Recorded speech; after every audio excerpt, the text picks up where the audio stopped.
Pour les gens qui m'ont vu à la télé, comme je passe pas très souvent, je crois que ça fait 1 an que j'étais pas passé, je suis passé la dernière fois chez TADI. Alors il y a eu une polémique sur le fait que soi-disant je m'étais mal tenu, parce qu'effectivement j'ai pas joué le jeu du salon mondain et du salon de thé. Mais comme je l'ai expliqué à certaines personnes, moi quand je vais à la banque, j'ai pas de compte en banque, j'y vais pour braquer la banque. Donc je suis pas poli avec le guichetier. J'ai fait chez TADI un braquage, j'ai aucune raison de respecter les gens qui étaient là, qui sont tous, à part de Benoît, qui est à part, qui sont tous des vendus, hein, des vendus au pouvoir, d'ailleurs vendus au sens littéral du terme, puisqu'ils sont tous payés par l'État et payés par la puissance oligarchique, soit parce qu'ils sont au CNRS, soit parce qu'ils sont fonctionnaires, Fac Léonard de Vinci, Beaubourg, IRCAM, enfin voilà, j'étais face à une coalition d'agents impériaux qui n'étaient là que pour mentir, et qui m'ont très vite manqué de respect.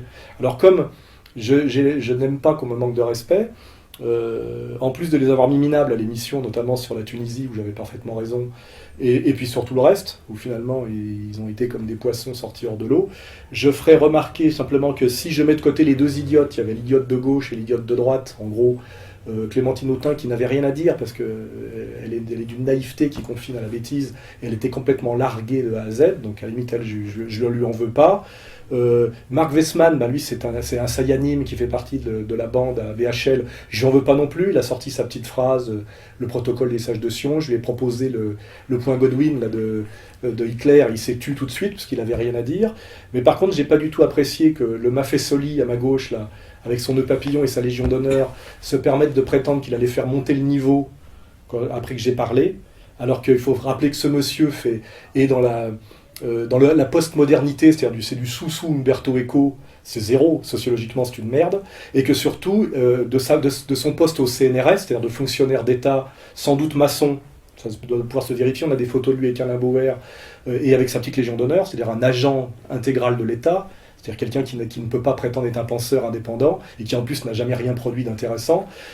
Je rappelle que ce monsieur Essel qui voulait ce monsieur Mefessoli ou Mafessoli, je ne sais pas comment ça s'écrit, mais enfin il y a Fessoli dedans, qui a prétendu faire monter le niveau et parler latin. Je pense en plus qu'il doit avoir un niveau en latin à peu près égal au mien. C'est celui qui, en tant que patron que Grand Manitou au CNRS, a validé la thèse d'astrologie d'Elisabeth Tessier. Donc je te dis bien à regard caméra, Mefessoli, t'es un bouffon, t'es pas un penseur, c'est zéro avec ton petit nœud papillon et ta petite Légion d'honneur. Je pense pas qu'en 40 tu serais allé rejoindre De Gaulle à la nage à Londres. T'as plutôt la tête à aller directement à Vichy, tu vois. Donc ce type-là n'avait aucune leçon à me donner, ni de crédibilité, ni de sérieux, ni de pensée. Hein. J'écris des livres dans lesquels il y a du contenu, vous allez pouvoir vous en rendre compte encore avec le prochain qui sort. Mais Fessoli, c'est de la merde. Quant à l'autre qui incarnait un autre réseau, qui était Monsieur Stigler, qui a dit aussi que je me déconsidérais, je rappelle que ce guignol qui écrit à peu près la même chose que moi, mais de manière totalement absconse et sans jamais aller jusqu'au bout des analyses, puisqu'il montre le néo-capitalisme mondialisé, mais il dit jamais qui c'est. Hein, les concepts ne sont pas automoteurs, ce ne sont pas des anges avec des petites ailes, il y a derrière des gens qui le mettent en branle, des Bernanke, des Madoff, des Blankstein, des Morgan, etc., etc. Enfin, je veux dire, ce mec-là ne fait pas le boulot. Je rappelle que ce monsieur qui prétend que je me suis déconsidéré a fait quand même 5 ans de prison pour braquage de banque. Hein, et j'aimerais savoir comment, en n'étant même pas musicien, il a fini patron de l'IRCAM, qui est un fromage de réseau intégral, et qu'aujourd'hui il est sous-chef à Beaubourg. Donc les deux guignols, là, je le répète bien, Stigler et Mefessoli, n'avaient strictement aucune leçon à me donner. Ce sont deux agents impériaux. Hein, ce sont des gens qui déshonorent la profession de clerc, hein, dont Banda disait déjà à l'époque, quand il parlait de la trahison des clercs, qu'ils avaient déjà déshonoré leur fonction. Hein, et j'étais là, moi, pour sauver l'honneur de la pensée, de l'intelligence et de l'indépendance française. Et ces gens-là n'avaient absolument pas à me manquer de respect. Et quelque part, j'ai été très généreux avec eux, en ne les traitant pas plus mal que ça. Voilà, hein. Et par ailleurs, je fais remarquer que TADI m'invite en gros une fois par an.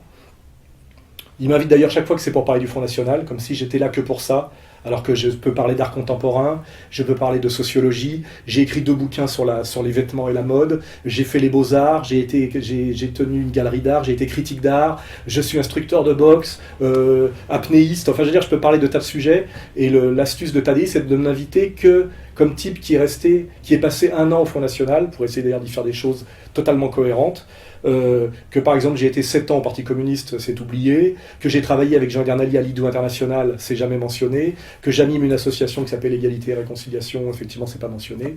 Donc voilà, je dis, dans tout ce petit cirque qui consiste effectivement à sortir l'ours Soral pour essayer de le montrer comme un voyou ou un espèce de monstre, je fais bien remarquer que ce soir-là, à part de Benoît, qui me paraît un peu fatigué et qui n'a pas dit grand-chose, il y avait un seul intellectuel respectable et digne et qui produisait de la pensée. Ce soir-là, c'était moi. Voilà, hein, c'est clair. Hein. Donc voilà, c'est pour clore le sujet. Et d'ailleurs, je pense que sur la durée, une fois l'émotion passée, c'est ce qui reste. Il suffit que les gens re-regardent sur... je crois que la vidéo sur Dailymotion a passé les 45 000 revisionnages. Une fois que le côté un peu brut de décoffrage est passé, les gens écoutent ce que j'ai dit, mes arguments, mes analyses, et verront que les autres ne disaient rien, ou disaient la même chose que moi, en moins bien et en allant moins loin, et qu'ils se permettaient en plus de ricaner comme une bande de petits capots, de petits collabos du régime, parce qu'effectivement je représente une certaine indépendance d'esprit, une certaine liberté, un certain courage et une certaine légitimité, notamment sur le sujet qui était le peuple. Voilà, je ne parlais pas du peuple, je parlais en tant que membre du peuple. Voilà. Donc cette petite parenthèse close, voilà, sur Meffesoli et Stigler, voilà, que les internautes se renseignent sur le CV de ces gens-là, sur leur crédibilité, sur quels sont les fromages et les réseaux qui les ont amenés là où ils sont, qu'est-ce qu'il y a dans leur œuvre, voilà. Et je dis, c'est zéro.